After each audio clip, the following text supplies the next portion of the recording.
el índice que veremos el día de hoy, entre la introducción, la epidemiología, factores de riesgo, la patogenia, su clasificación, el cuadro clínico, el diagnóstico, el tratamiento y de manera general la prevención. Bueno, vamos a empezar definiendo qué es un cáncer. Es el crecimiento tisular maligno que se produce por la proliferación continua de células anormales con la capacidad tanto de invadir como de destruir otros tipos de tejidos y órganos principalmente. Tiene pues menores síntomas, eso es algo característico del cáncer, que es muy silencioso en etapas tempranas, y algunos síntomas aparecen pero ya en etapas demasiado tardías y pues ya es más complicado. El principal factor que tenemos es el adenocarcinoma, que cubre alrededor del 90% de los tumores malignos. Este porcentaje, el otro porcentaje que se encuentra es linfomas y otro tipo de tumoraciones. En cuanto a su epidemiología, tenemos una prevalencia en el género masculino debido a los estilos de vida y ciertos factores. Se encuentra principalmente en edades avanzadas, entre los 75 y los 79 años. La máxima incidencia es en la séptima década de vida, como podemos ver. Es más frecuente en afroamericanos, asiáticos e hispanos. Recuerdan que la clase pasada del doctor mencionó que los asiáticos son los que mayor incidencia tenían, pero su epidemiología les ha permitido detectarlo en etapas tempranas. El cáncer gástrico es el cuarto cáncer más frecuente a nivel mundial. Es la segunda causa de muerte por cáncer. Japón y Corea presentan las más altas incidencias de esta enfermedad. El cáncer gástrico es una patología altamente letal, como mencionaba, es difícilmente diagnosticado en etapas tempranas, lo que pues dificulta el tratamiento. Con una tasa de sobrevida a 5 años aproximadamente del 23% en cualquier etapa clínica y solo del 5% en caso de enfermedad diseminada. Bueno, ahora pasaremos a los factores de riesgo. El principal factor que vamos a encontrar es la infección por Helicobacter pylori constante o pues crónica. Esta pues se cree produce una inflamación crónica que predispone a cambios histológicos. En la secuencia de la gastritis atrófica, posteriormente a la metaplasia y la displasia, lo cual deriva en una generación de adenocarcinoma. El segundo factor que vamos a encontrar es los pólipos gástricos de tipo hiperplásicos y adenomatosos. Estos pues van a tener un alto potencial maligno y también va a tener, una vez detectados, deben retirarse. Posteriormente tenemos la poliposis adenomatosa familiar. Quiere decir, si ya tenemos un factor o un predisponente de que mi familia tuvo ese tipo de cáncer, tenemos una alta probabilidad de que pues, también lo tenga, que es alrededor del 50%.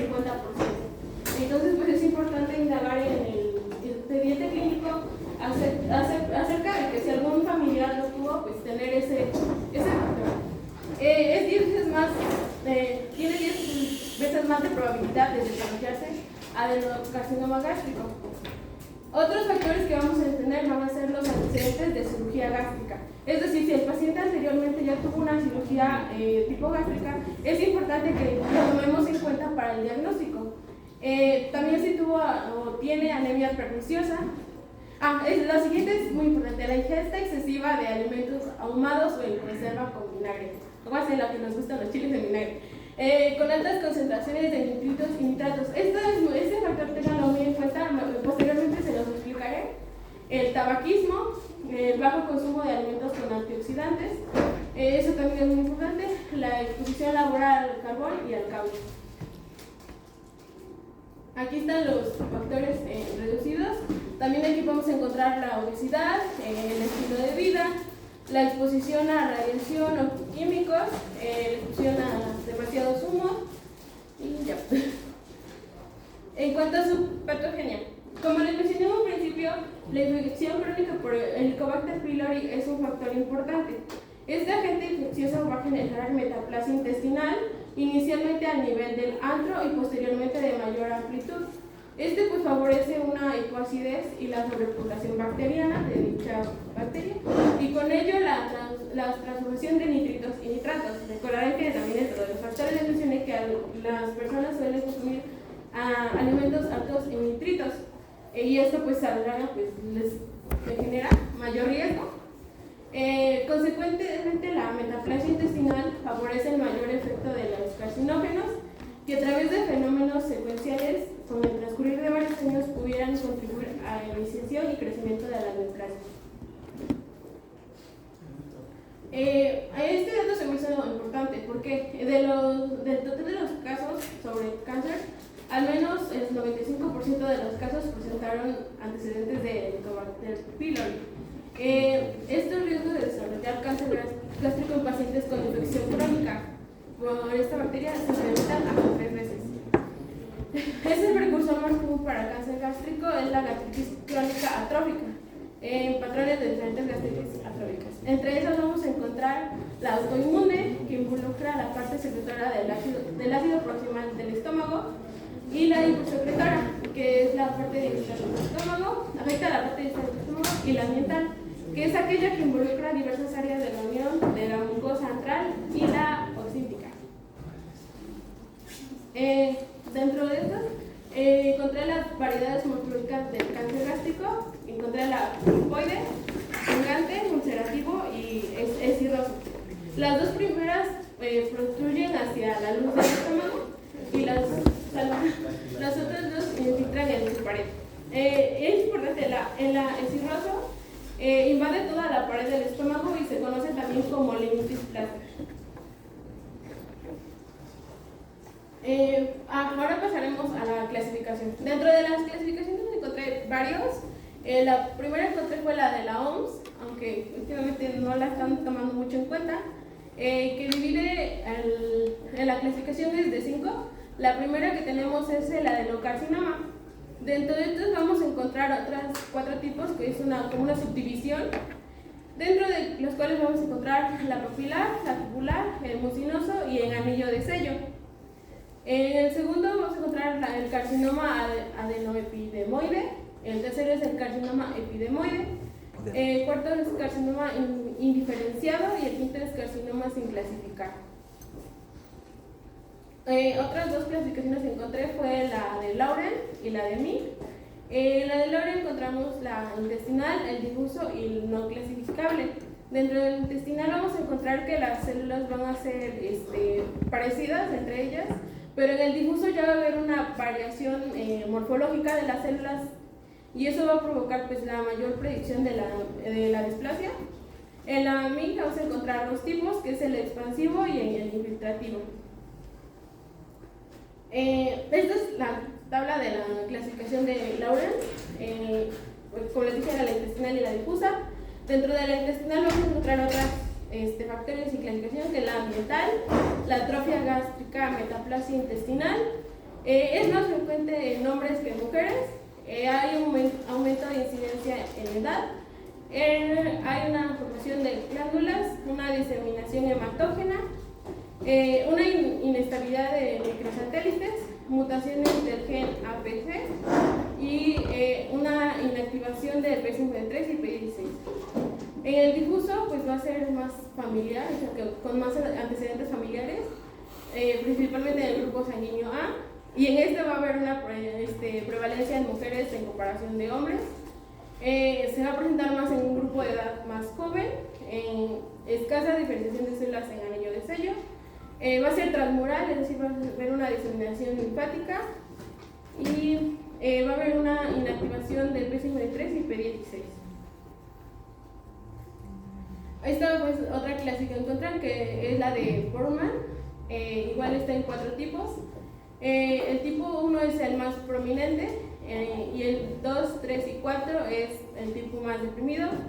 La clasificación anatomopatológica del BOMA de cáncer gástrico basada en espectros macroscópicos, tomado de Yamaka. Finalmente encontré la clasificación de los adenocarcinomas, que puede clasificarse de acuerdo al salud, al espectro macroscópico. En esta encontré la primera, que es la protuberante, que es donde el tumor es polipoide o fungoide. El penetrante, el tumor está pues ulcerado. De extensión superficial, el tumor se extiende por la mucosa o infiltra superficialmente la pared gástrica. La limtis plástica, el tumor infiltra la pared gástrica con reacción fibrosa asociada a causa del estómago rígido, con un significado como la de pota de cuero.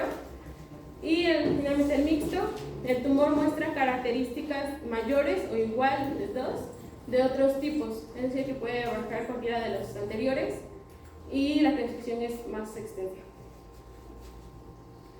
Dentro del cuadro clínico, como les mencioné en un principio, pues en las etapas iniciales, pues va a ser difícil que encuentres algún síntoma, pues lamentablemente es más silencioso, pero pues en etapas más avanzadas vamos a encontrar principalmente pérdida de peso sin razón alguna, es decir, que el paciente pues no está de dieta, no hace ejercicio, ese tipo de cosas, y repentinamente comienza a perder peso. La disminución de la ingesta de alimentos o la saciedad temprana, es decir, que pues, no le da hambre o pues, rechaza los alimentos. Anorexia, pues secundario también a la saciedad temprana. Dolor abdominal, náuseas, vómitos. Estas se van a encontrar principalmente en las etapas 3 o 4 y durante la exploración física, pues en un inicio va a ser completamente normal. Para eso pues tenemos igual la clasificación del TNM para cáncer gástrico. Pues ya la mayoría se lo sabe, que es la tabla para la clasificación de tumores.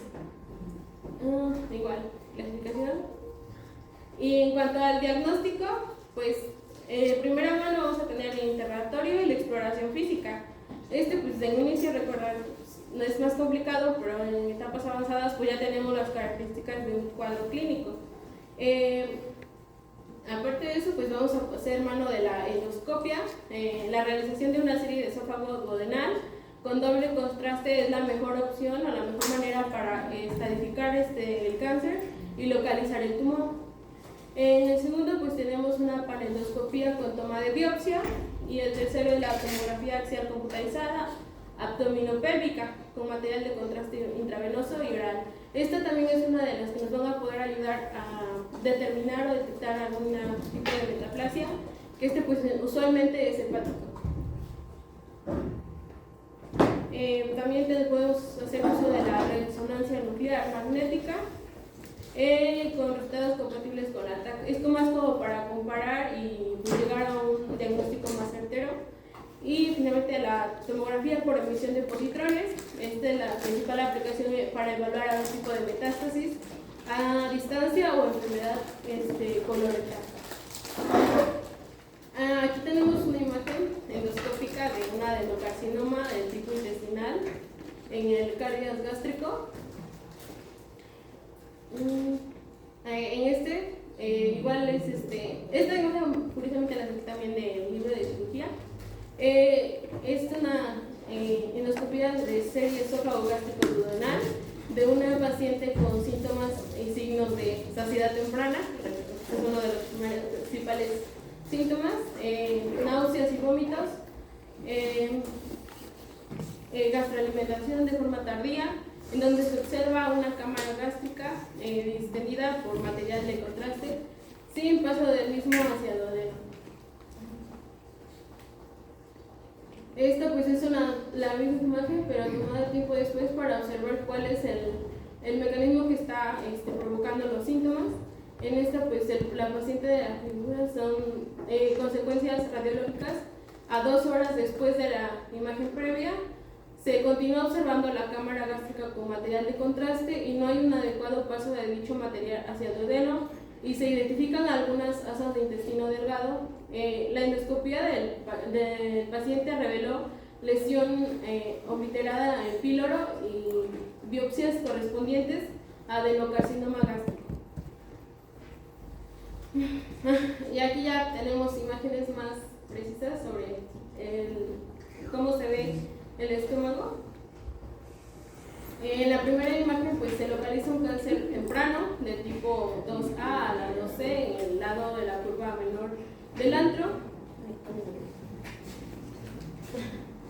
imagen. En la segunda imagen pues ya encontramos, se aplica un medio de detección índigo, carmín, que se extendió alrededor de la lesión definiendo con precisión los márgenes. Y finalmente en la tercera imagen pues ya tenemos los puntos de mariaje de la realización de manera secuencial de aproximadamente 5 milímetros de los bordes de la lesión. En la imagen D pues ya tenemos, después de la inyección de la mucosa de solución salina con adrenalina mezcladas, se llevó a cabo una incisión circunferencial de la mucosa por fuera de los puntos del mareado. Para separar la lesión de la mucosa no neoplásica. Y pues ya finalmente las imágenes E y F, que son las últimas dos, pues después de la aplicación de la inyección mucosa adicional, se disecciona el tejido conjuntivo mucoso justo por debajo de la lesión, utilizando un bisturí electroquirúrgico en lugar de un nólice. Después tenemos otras dos imágenes. En esta, pues en la imagen H muestra un objeto de resección de un cáncer gástrico. Y este es en la anterior se realizó la resección completa de la lesión y se vio el consiguiente úlcera artificial. Ahora sí pasaremos al diagnóstico. Al diagnóstico temprano. Bueno, recordarán que les dije que pues hay que observar al paciente desde manera física. Y para ello, pues los pacientes con datos de dispepsia no complicada de tratamiento médico, que no presentan mejoría en los 6 meses posteriormente al tratamiento, o que presenta recurrentemente la dispepsia, se le debe realizar una endoscopía para descartar la probabilidad de cáncer. Pacientes con o sin dispepsia y cualquier síntoma de alarma, como los que les mencioné en el cuadro clínico, como la disfagia, pérdida de peso, anorexia, vómitos recurrentes, e incluso sangrado digestivo, independientemente de la edad, se le debe realizar una endoscopía. Ahora pasaremos a un algoritmo que encontré, que, bueno, tras la sospecha clínica, es decir, después de la evaluación, se debe evaluar y descartar con endoscopia y biopsia, o también una serie gastroduodenal. Para ello, pues, de acuerdo a la biopsia, lo que revele, pues si es positiva, hacer unos estudios de extensión tumoral, como por ejemplo la tele de tórax, o si en caso, si ya es necesario, el tratamiento quirúrgico curativo o paliativo. Para ello, pues también se van a hacer ayuda de la quimioterapia adyuvante o paliativa. Dentro de los estudios de extensión tumoral, pues también podemos hacer una tele de tórax y una tactalometría. La laparoscopía estratificadora con citología peritoneal puede ser útil en pacientes con tumores proximales o con presencia de adenopatías identificadas por la TAC preoperatoria. En cuanto al tratamiento, pues lamentablemente la resección quirúrgica es el único tratamiento para este tipo de cáncer. Se detectó que hay una mejoría de casi el doble para el paciente y una sobrevida a 5 años de aproximadamente del 15 al 27% de los casos. El objetivo del tratamiento quirúrgico curativo es la resección de todo el tumor, de tal forma que todos los márgenes quirúrgicos, tanto proximal, distal o radial, deban ser negativos y, si es necesario, una adecuada linfadenectomía. Aquí está otro logaritmo que encontré.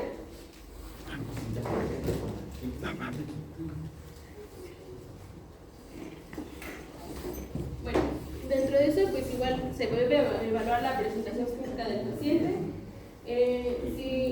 Si hay dispepsia, pues es volver a evaluar.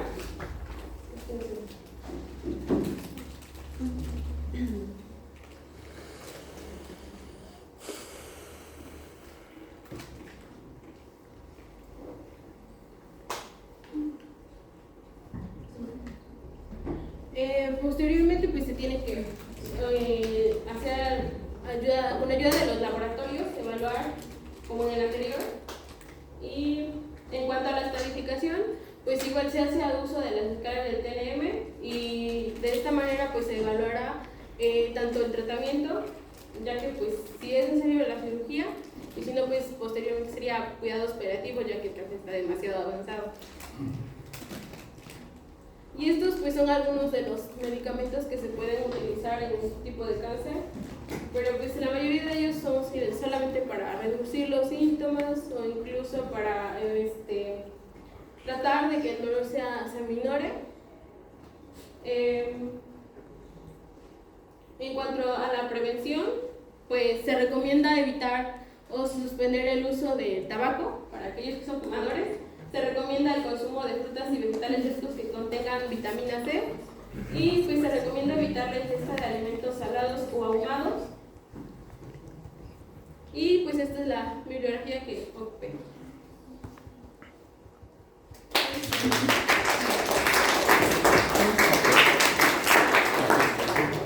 Siempre despiertan a la hora del arroz. Entonces todos estamos en nuestro mundo, ¿no? Cuando dan clases, para que sientan lo que yo siento. ¿Ya? Así se siente, ¿verdad? ¿Qué tipo de mundo?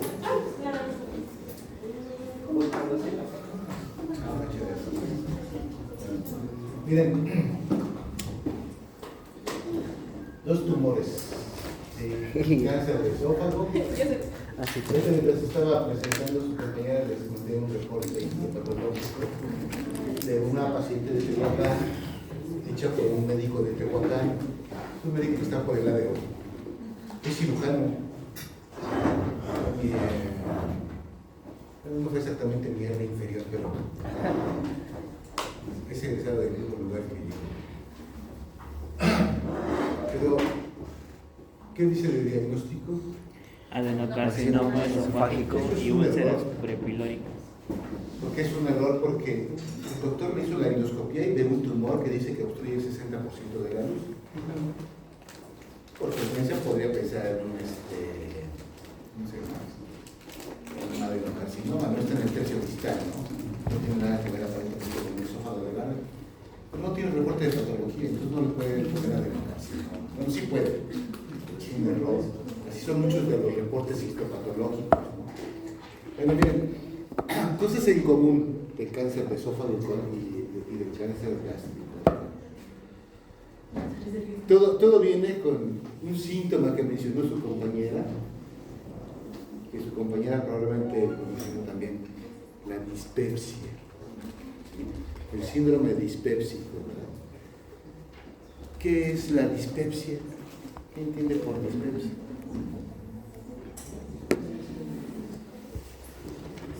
Lo que entienda. Tengo entendido que es como aquella sensación de indigestión acompañado también de ardor en la zona esofágica. Ardor, dolor, ¿verdad? Es algo muy común. Pero hay diferentes tipos de dispepsia. Bueno, la más común es la dispepsia funcional. Todos han padecido dispepsia funcional, ¿verdad? Cuando comen opíparamente o abusamos de las el mole, por ejemplo, las comidas condimentadas, el picante, el alcohol, todo eso genera dispepsias. Entonces, ¿a qué se debe la dispepsia? Pues generalmente a un problema inflamatorio de la mucosa esofágica o gástrica. Ahí entran otros términos, la gastritis. Les comentaba un término utilizado en forma indiscriminada por todo el mundo que tiene dolor, es gastritis. ¿Sí? Pero realmente el diagnóstico de gastritis es igual a un diagnóstico histopatológico. ¿Cuántas personas que les hacen el diagnóstico de gastritis tienen endoscopía y estudio de biopsia? Pues casi ninguno. ¿Sí? Hay otras situaciones que se conocen como, esas son gastritis, y hay otras que se conocen como gastropatías, ¿sí? Que también son procesos inflamatorios del estómago, ¿verdad? Pero la diferencia de las gastropatías con las gastritis es que no está relacionada la gastropatía ni con el tipo de alimentos que comemos, o sea, los irritantes, ni tampoco con otro factor que provoca gastritis, ¿cuál es? La ansiedad. ¿Sí? El estado emocional influye mucho sobre la secreción gástrica y sobre el problema, ¿verdad? Entonces, todo el mundo tiene dispepsias, o todo el mundo hemos tenido en algún momento dispepsias, algunos más, algunos menos. Entonces, la dispepsia es un síntoma inespecífico de patología digestiva alta, tan habitual que todos estamos acostumbrados y familiarizados con ese diagnóstico. Lo vemos, entre comillas, como algo normal. ¿Sí? Tenemos una tendencia a la automedicación. ¿Sí? En los del estómago hay diferentes opciones, ¿verdad? Pueden tomar omeprazol, pueden tomar gel de aluminio, pueden tomar Pepto-Bismol. Hay un gran número de cosas que se toman, ¿no? Los que tienen gastritis posetílica o dispepsias posetílicas, ¿sí? A veces echan su lechita, algo así frío, ¿verdad? Para tratar de neutralizar el pH. Pero es algo inespecífico. Entonces, esa falta de especificidad de síntomas propios del esófago o del estómago es lo que hace que el diagnóstico sea retardado. ¿Sí? Ayer algunos les comentaba que una diferencia entre la época de ustedes y la mía como estudiante y como cirujano son los inhibidores de la bomba de protones. La enfermedad ulcerosa, ¿sí?, fue un problema de salud pública en el mundo del siglo pasado. Hubo un doctor de apellido Draxler, cirujano alemán, inglés, que estudió mucho la fisiopatología de la gastritis, de la enfermedad ulcerosa, de las enfermedades pépticas, ¿no? Gástricas y duodenales, ¿no? ¿Sí? Cuando las estudió, cuando estuvo la Segunda Guerra Mundial, y por observación se dio cuenta que cada vez que había un bombardeo alemán a Inglaterra, se escondían en los, donde pasaba el metro, ¿no?, el tren subterráneo, en los refugios, pero aún así no estaban al 100% al salvo, provocaba estrés, y él se daba cuenta que después de los bombardeos había gente que vomitaba sangre, o tenía abdomen agudo, se perforaba el estómago, y lo asoció con la hiperacidez, ¿sí?, con la producción de ácido. El estrés genera eso, ¿sí? Siempre que nosotros tenemos algún problema o estrés, producimos más ácido. Generalmente hay un estímulo, hay dos estímulos para producir ácido. Uno es la distensión gástrica. La ansiedad, el número nervioso provoca aerofagia. Y el estómago, eso es inconsciente. El estómago se distiende, entonces al estar distendido, el cerebro recibe una señal. Está distendido el estómago, lo interpreta como está lleno, comió, y lo interpreta, necesito producir gastrina para que haya ácido, para que se digiera. Entonces es un estímulo engañoso, ¿no? Y el otro es un estímulo neurovegetativo, hormonal. Sin haber distensión puede haber producción de gastrina. Pavlov lo describió, ¿sí se acuerdan de los experimentos de Pavlov en los perritos? ¿Sí? Ahorita aquí alguien tiene hambre. El compañero tiene hambre. ¿Sí? Para empezar, ¿cuál es tu platillo favorito? Los cortes de carne. ¿Ah? Los cortes de carne. Los cortes de carne. Bueno, entonces imagínate que ahorita están aquí. Imagínate a qué huele un asado chido. Un corte de carne. El simple hecho de que empieces a pensar en un corte de carne y que tienes grabado el olor de a qué huele una parrillada, mira, yo ya estoy babeando. Porque también me gusta. ¿Sí? Y eso es un estímulo hormonal, neural, ¿no? En automático yo pensé en eso, pensamos en eso, y empieza a haber secreción gástrica porque se produce gastrina. ¿Sí? Entonces, eso es el principio de todo esto. Los alimentos condimentados, los alimentos grasosos, provocan distensión y provocan ese estímulo en forma... La comida mexicana tiene la ventaja de que ven un plato de lo que sea, ¿sí?, y lo huelen y lo ven y tienen el suficiente poder, ¿verdad?, para que nos deje babeando. igual que las niñas a los hombres y los hombres a las niñas, ¿no? ¿Sí? No todos, obviamente, ni todos. Entonces, casi la dispensa es algo tradicional. Hay factores, ahorita su compañera habló de factores, para las gastropatías y las gastritis hay factores endógenos y hay factores exógenos. De los factores endógenos vendría siendo la herencia, ¿no? Si yo tengo antecedentes de algún familiar con cáncer gástrico o cáncer esofágico, pues ya tengo la predisposición genética. Actualmente de las teorías oncológicas se hablan de factores exógenos, pero para los oncólogos el factor endógeno y el conocimiento exactamente de los sitios de localización de los genes productores de cáncer es determinante. Hay gente que en su vida fuma un cigarro y le da cáncer. Hay gente que un chorro. Creo que no tiene ni en poco, ¿verdad? Creo que si echamos unas carreritas nosotros contra él, a lo mejor nos gana, ¿no? Se sofoca menos, ¿no? Pero él tiene una genética hecha para eso, ¿no? La mayoría de la gente no. Hay muchos oncólogos que fuman, ¿no? Bueno, igual sucede con el estómago, ¿verdad? Hay ciertas características, por ejemplo, hay otro tipo de reflujo que no se toma en cuenta, ¿cuál? El reflujo biliar, el duodeno gástrico, ¿verdad? Recuerden que en la vida real, por ejemplo, si yo ahorita hacemos un experimento y en una mano le pongo al compañero ácido muriático y en la otra mano le pongo sosa cáustica, ¿sí? Que es una álcali, ¿verdad? Una base, ¿cuál mano se va a quemar peor?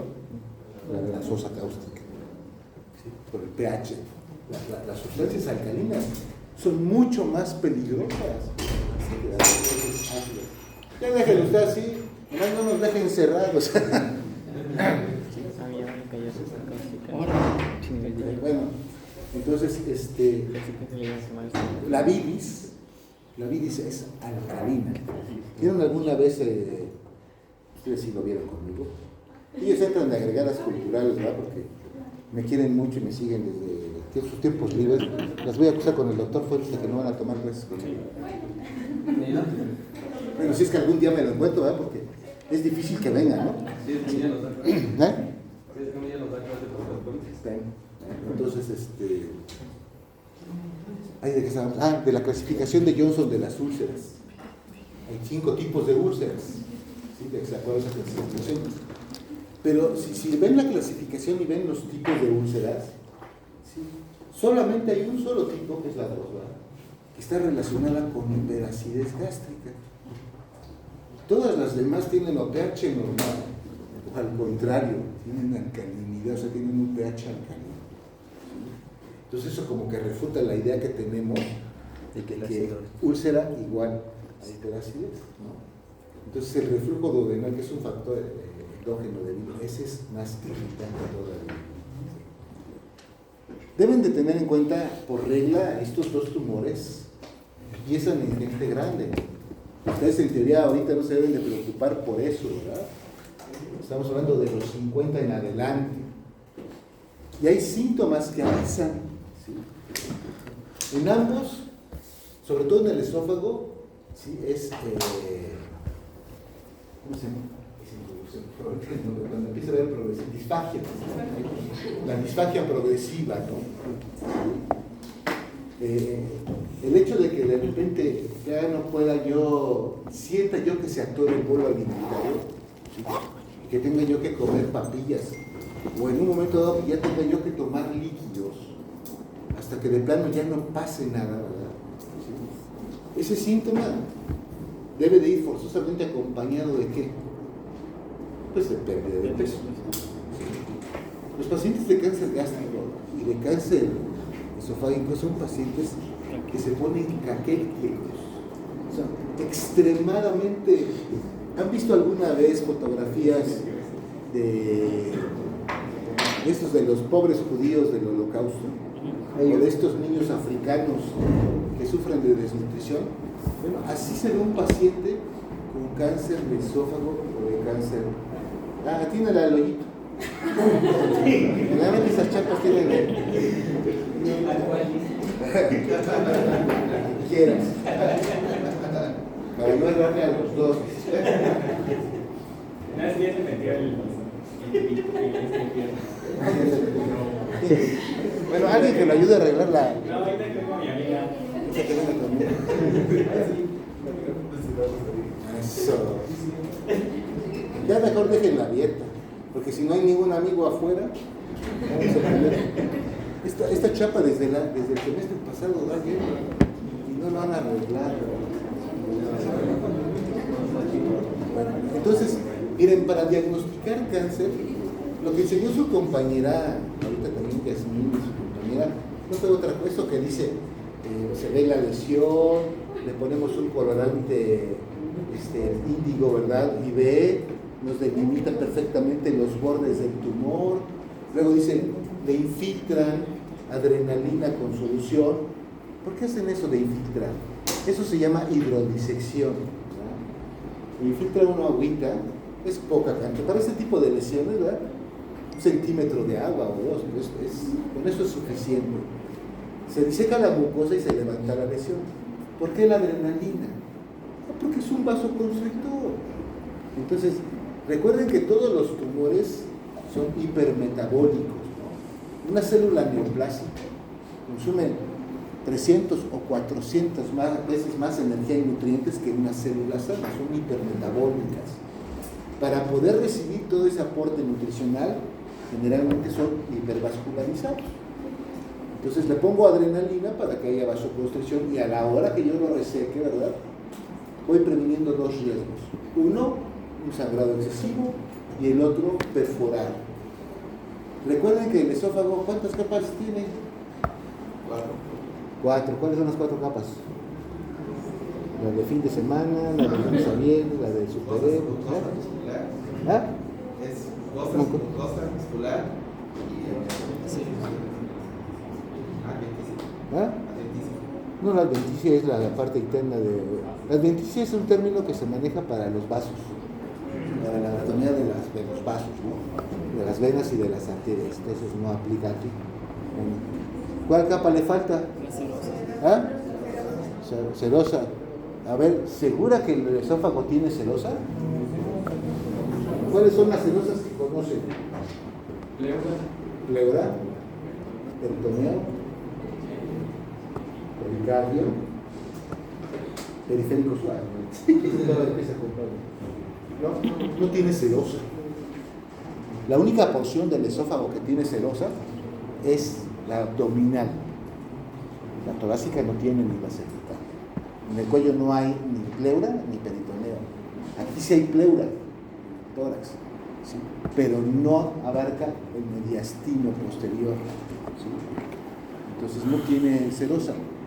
Eso es importante, por supuesto, ¿verdad? La serosa es la que le da la resistencia al tubo digestivo. Fácilmente se puede perforar. Si perforamos el esófago en un tratamiento endoscópico, o en una endoscopía, o en un tratamiento, ¿qué complicación grave podemos tener?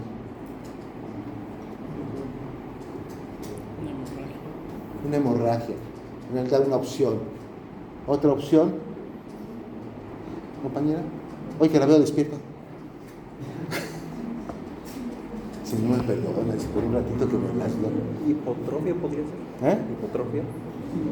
¿Complicaciones? ¿Alguien? ¿Neumotórax? No, porque no está no perforas la pleura.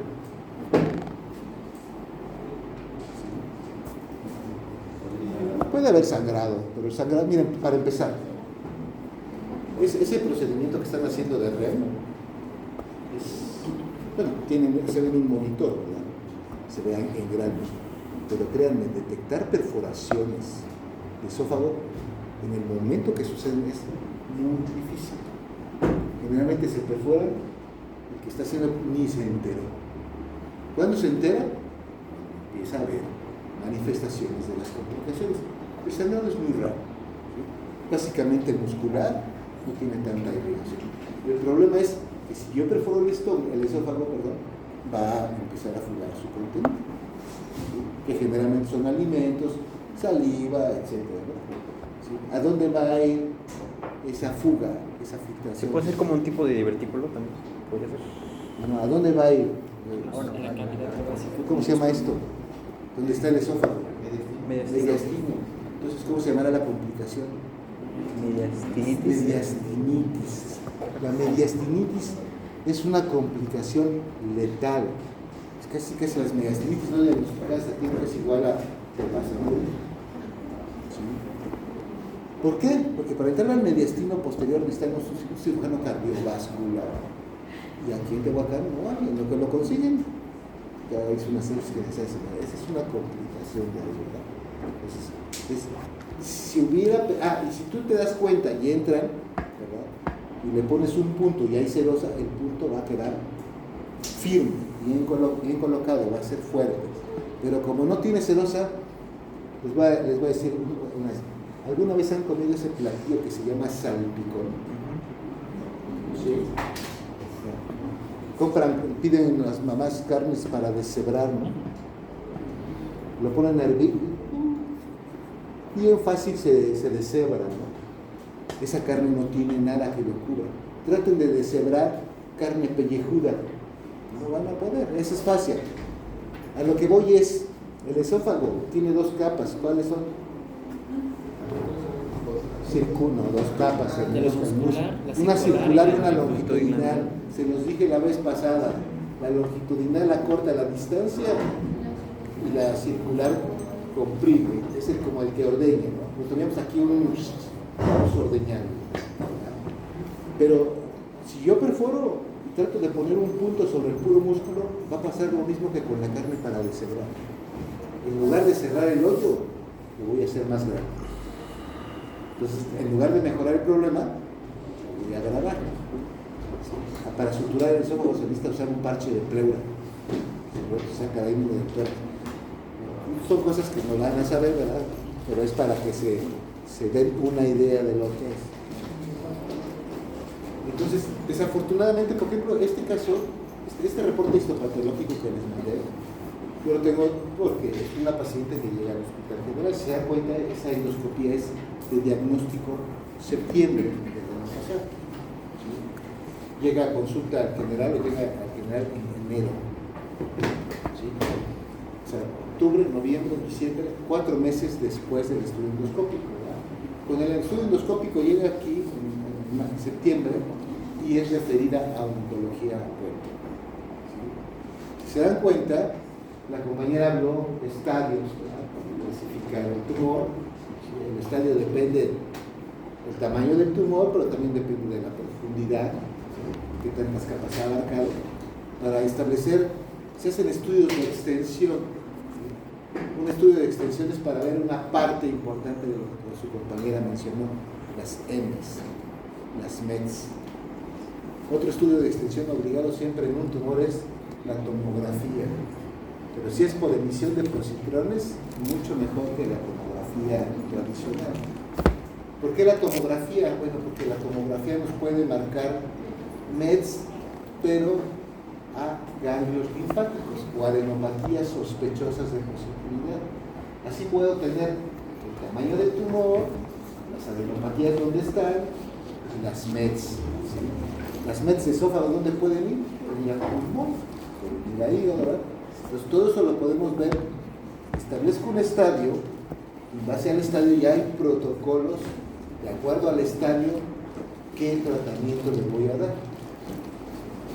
Bueno, esta señora va a Puebla, va a hacer sus estudios y la encuentran como un estadio 4A. ¿Sí? Entonces es considerada no candidata a cirugía. El de esófago y el de estómago son tumores curables con cirugía. ¿Sí? Entonces es considerada no candidata a cirugía. Es candidata a terapia de otro tipo. Tenemos de apoyo radio, tenemos quimio. ¿Sí? La radioterapia es un tipo de terapia regional, loco-regional, nada más cierto campo. ¿Sí? Entonces, para tener ese campo, ¿verdad?, debo de marcarlo. Cuando va a la bomba de cobalto, que es lo que usamos en México para la radiación, debemos de proteger las partes que no se van a radiar. Les ponen plomo. ¿Sí? Pero la radioterapia no es selectiva, ¿verdad? No va a ir solamente a quemar ese pedazo de tumor. va a radiar la piel, va a radiar el hueso, va a radiar el pericardio, va a radiar todo. Entonces la radiación no es inocua, ¿verdad? Va a generar que la radiación es otra cosa que vamos a quemar el tumor. Entonces son quemaduras, obviamente con fines terapéuticos, pero nos van a provocar una reacción inflamatoria, fibrosis, se va a pegar al tejido, ¿no? Cuando lo quieran operar va a ser difícil de disecar. Tenemos, y la quimioterapia es una terapéutica sistémica. Va a llegar a todos los rincones del cuerpo. La quimioterapia no es selectiva, pues tiene efectos secundarios o colaterales bastante desagradables para las personas. Bueno, tenemos dos tipos de quimios y de radios. Una se llaman adyuvantes y otra se llaman neoadyuvantes. ¿Cuándo es una y cuándo es otra? Por ejemplo, si un paciente con cáncer de esófago es un estadio, no sé, 2B, que se considera quirúrgico, se le da tratamiento adyuvante, de ayuda. O sea, le voy a dar radio y quimio previo a la cirugía. ¿Cuál es la finalidad? Disminuir el tamaño del tumor, efectivamente. Para que cuando yo opero sea lo menos radical, o sea, no quite todo, o sea, trate de quitar segmentos más pequeños, ¿sí?, del órgano, que me ocasionen menos reacciones adversas. Si no me si después de que lo opero vuelvo a hacer mis controles y sigue habiendo actividad tumoral, ya no lo voy a volver a operar. Voy a volver a complementar tratamientos complementarios con quimio o radio, pero eso ya será neoadyuvante. ¿Sí? Y si sigue habiendo actividad tumoral, pues le doy la bendición, ¿sí? Le doy una guía para resolver sus problemas legales, ¿verdad? ¿Sí? Le doy vemos el estatus social, ¿verdad? O le damos indicación, abate lengua durante la noche para dormir, o clavo en la boca también para dormir, para que se acostumbre o al sabor de la madera o al sabor del metal, dependiendo de lo que vaya a hacer, o un poquito de fuego para que vaya acostumbrando al calor de la incineración. Eso no se la sabía, ¿verdad? Eso es cruel, pero sí, ya. Sí. Irían a cuidados paliativos. Entonces, ojalá pudiéramos hacer diagnósticos como los japoneses, de hacer diagnósticos así pequeños.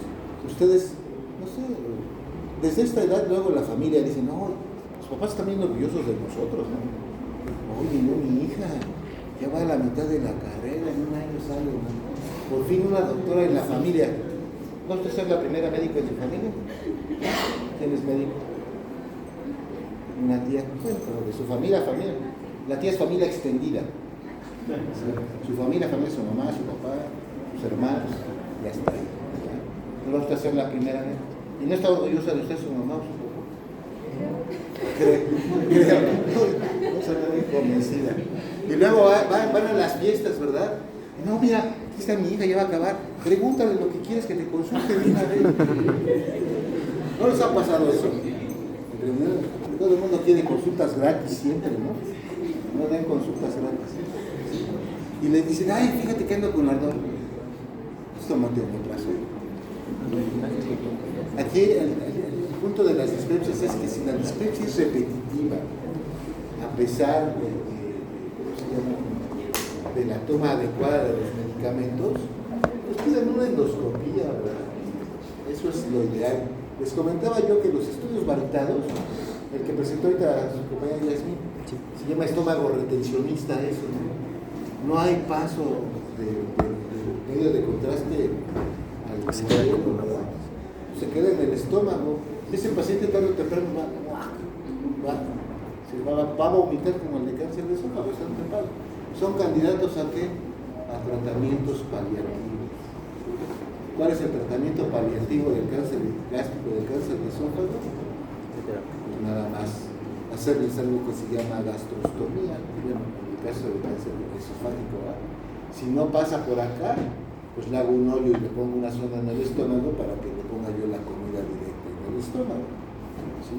Y en el caso del cáncer gástrico que está tapado, ¿verdad? Pues le haría yo algo que se llama gastroanastomosis. Si la puerta natural está tapada, pues le hago otra puerta artificial para que pueda pasar la comida del estómago al intestino delgado. Pero eso es paliativo. Mañana les proyecto los tratamientos quirúrgicos y técnicas. Pregunta a mi compañero que si que esos pacientes cuando se les introduce la comida por el estómago dicen que siguen teniendo hambre, pero yo digo que no porque ya se inhibe el efecto gastrocólico, ¿no? O sea, ya no hay como que... No, el gastrocólico es cuando estás comiendo y te dan ganas de... Sí, perdón. Sí, vas a media comida y ahorita vas a tirar la comida. Ese paso, ese cuate es prevenido, ¿verdad? Le gustó tanto la comida que comió, fue a pasear tanque y regresa a echarle otra hamburguesa. Bueno, no, eso es muy común en el reflejo gastrocólico. Pero bueno, sí, ya no sienten hambre. No sienten hambre. No, los pacientes que tienen, uno de los síntomas es hiporexia. O sea, disminuye el apetito, en ambos casos. Porque imagínate la sensación, ¿alguna vez has tenido náusea y vómito? Es bien, o sea, creo que vomitar es una de las peores cosas que nos puede pasar, ¿no? ¿Sí? Se siente regacho, ¿a poco no? Vomitar. Bueno, por enfermedad obviamente, ¿eh? Yo siempre he vomitado por enfermedad, a lo mejor ustedes por exceso de alcohol. Mi compañero, ¿no? El Puma, digo, no, pero bueno, no me malinterpreten, no es porque dice Puma su sudadera, ¿eh? Nunca te has enterado. Yo no le creo, pero tiene cara de borracho. Pero en fin, esa es la situación, ¿no? Imagínate estar con náuseas permanentes, no les da apetito. Pero ahorita hablé de un reflejo para producir ácido, la distensión. Si te pongo comida en el estómago, te produce distensiones en automático, te anula la saciedad. Se te quita el... Eso es lo que me refería, sí. Porque luego hay personas que dicen, estoy comiendo, pero todavía tengo el hambre aquí en la boca. Tiene la comida acá. No, sí, hay pacientes. Es que mira, somos muy desordenados para comer. ¿Sí? ¿Y como en qué tiempo haces tu comida tú normal? ¿En qué tiempo comes la comida? ¿Cuando como? Sí, cuando comes. 20 minutos. Es muy rápido. Sí. Más o menos por el tiempo que se tiene que masticar el bolo, ¿verdad? Y lo que, más o menos la comida que tienes un plato, algo de sopa y luego algo de seco, ¿verdad? Pues es como 1 hora lo que debemos de tardar en cuanto a la masticación. Pero todos, luego hasta medio masticas y te entregas unos pinches para... Se atora la comida, ¿no? Entonces tu estómago va a trabajar mucho más, vas a tener disfunciones. Entonces tenemos desde ese momento, la forma de comer es la inadecuada. Los que comen muy rápido se llenan muy rápido. Y los que comen muy lento aburren, ¿no? Mi hija mayor, bueno, manches, ya empezaste a comer el martes, ya es miércoles, tú no acabas de comer, ya, por favor. ¿Sí? Pero bueno, así son. Entonces mañana seguimos con esto, pero les voy a hablar de